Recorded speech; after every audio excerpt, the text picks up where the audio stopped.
Welcome to the Sober and Happy podcast, where we talk about all things recovery related, how to navigate the challenges that we'll face along the way on our journey towards our best lives, and how we could go from living a life of simply just being sober to a life where we're both sober and happy. Often when I talk to people in recovery, they ask me how often I get judged since I decided to start being open about my past addiction and my current recovery. I only started posting on social media this last year, but I stopped hiding the reasons behind me not drinking about 7 years ago, which was about the time that I stopped going to AA. Do I get nasty messages in my inbox? Do friends, coworkers, or random people I went to high school look at me differently? Do I get passed up on promotions at work because my coworkers and leaders at my company know? Well, that is what we're going to talk about today. So buckle up. This is going to be a great episode.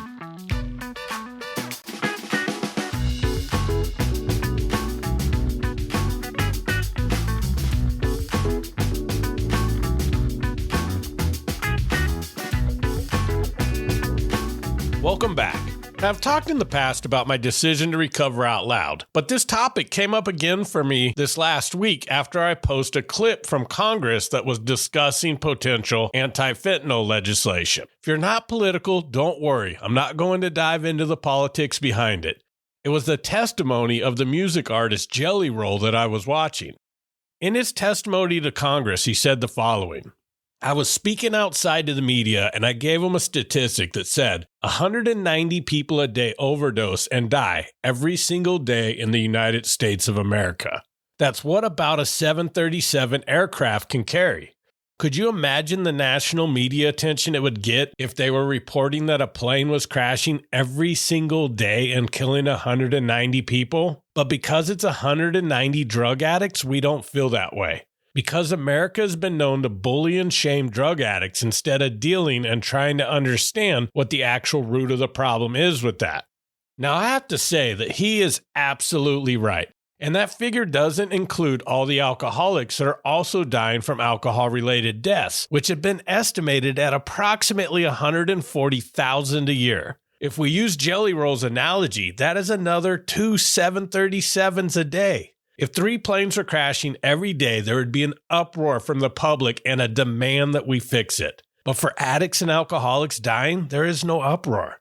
It is self-inflicted, so the opinion is often that we did it to ourselves. Yes, there is a level of personal responsibility that we need to take if we are the ones abusing a substance, but we can't ignore the deeper root causes of why so many people are dying every day of addiction. We could blame society, we could blame the media, however, the only thing we have control over is ourselves. So I ask the question, are we also partially to blame about the stigma around addiction? The intent of that question is not around who to point fingers at for blame, but reflecting to ask ourselves, can we do more to change the stigma? If more of us were open about our struggles and our successes, would we begin to humanize those suffering more so that there is more compassion and understanding for those still suffering? Would it provide more hope for those still suffering if they heard more voices of people who have recovered?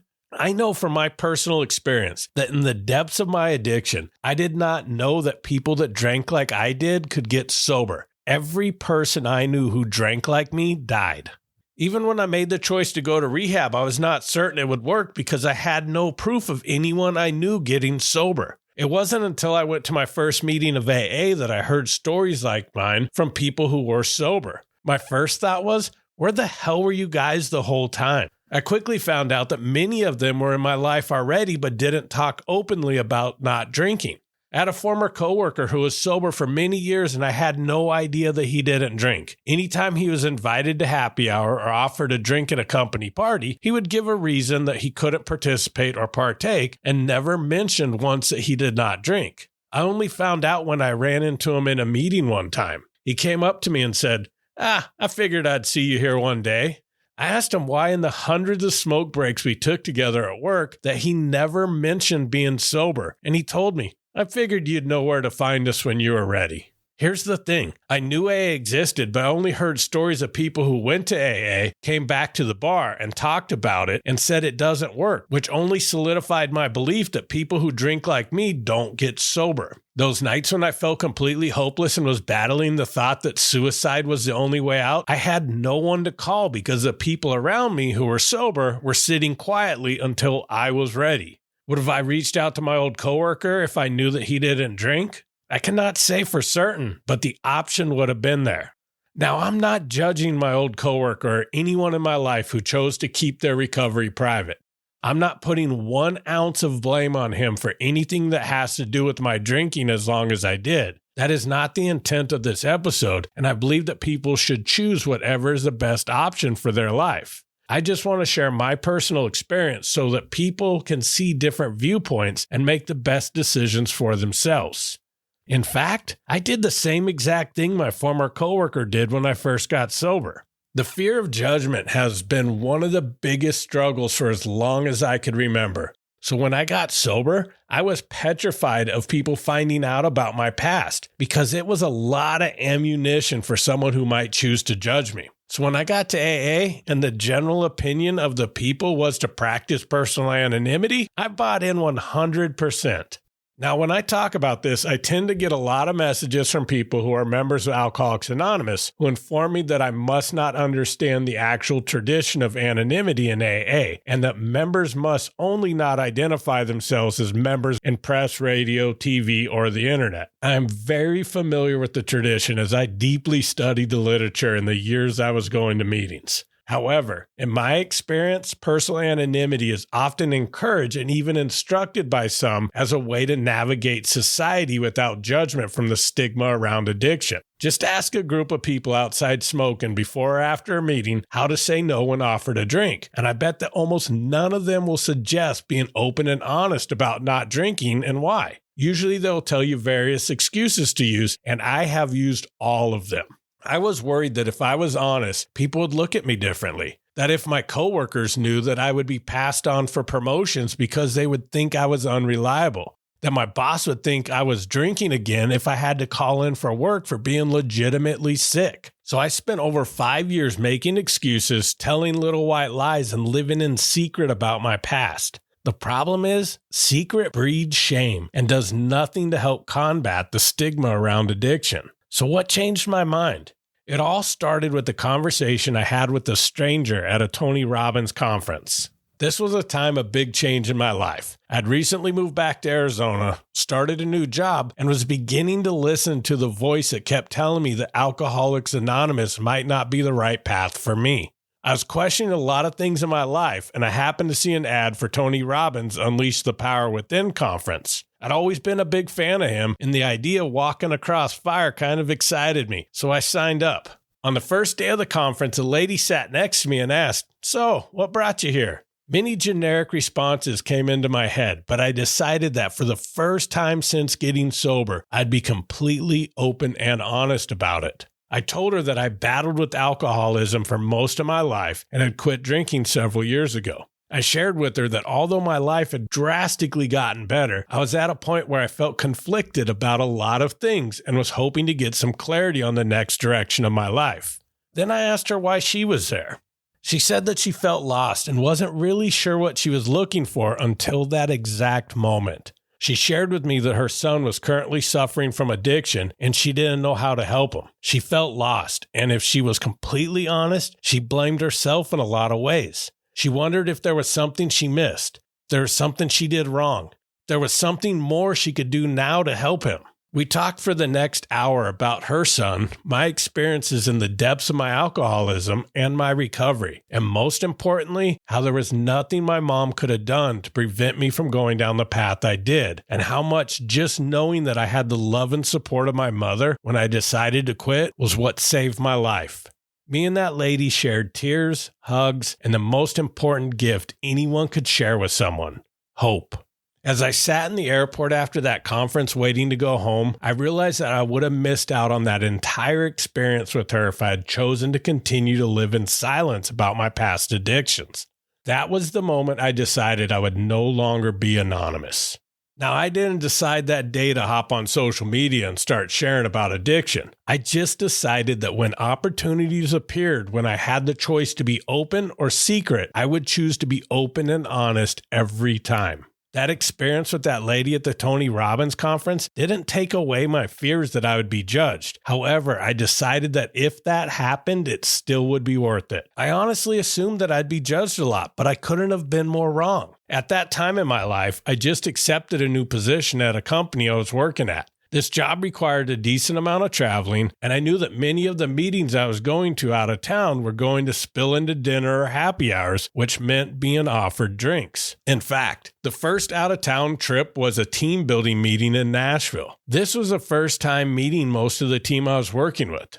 I kept telling myself that this was the worst time to stop my old practice of making excuses for not drinking, but I stuck to the new pact I made with myself. We were at a bar in downtown Nashville, and one of my coworkers was going to grab another drink. Noticed mine was almost empty and said, "Tim, what are you drinking?" "Just grab me a Diet Coke," I responded. "Nothing a little stronger," he said. At that moment, my anxiety peaked to a level I hadn't felt in a long time. He wasn't just a coworker, but the vice president of the department I was hired to help support. It took every ounce of courage in me to say the next words: "No thanks, I don't drink." Now, I don't know about you, but I have a very active imagination when I'm thinking about the worst case scenario.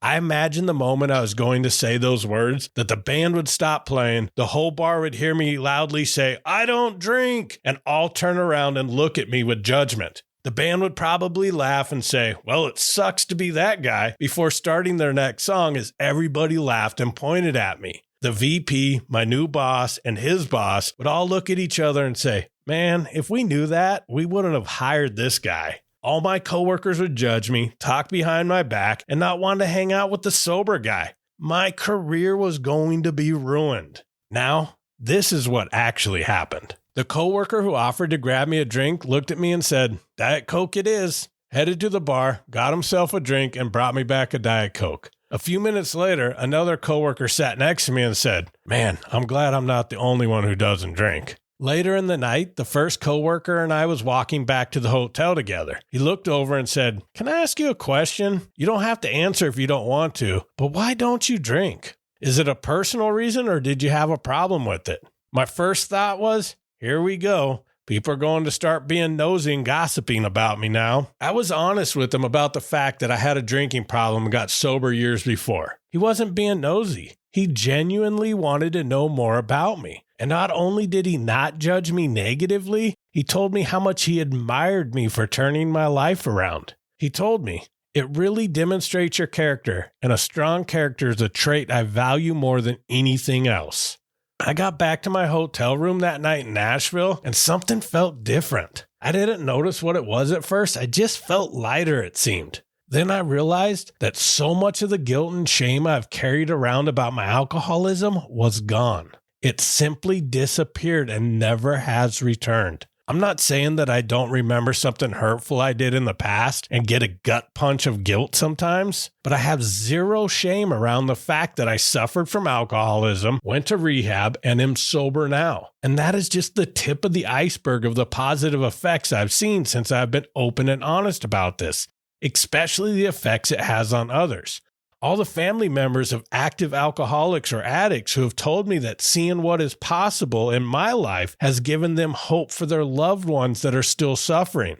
All the people who have pulled me to the side somewhere and said, "Hey, I heard you mention that you don't drink anymore. I don't know anyone else to talk to, but I'm worried about my drinking." Even the occasional stranger who has seen some of my social media content who stops me in public and says something that I posted helped them in a time that they were struggling. Do some people judge me? Of course. Do I occasionally get negative comments on my posts on social media?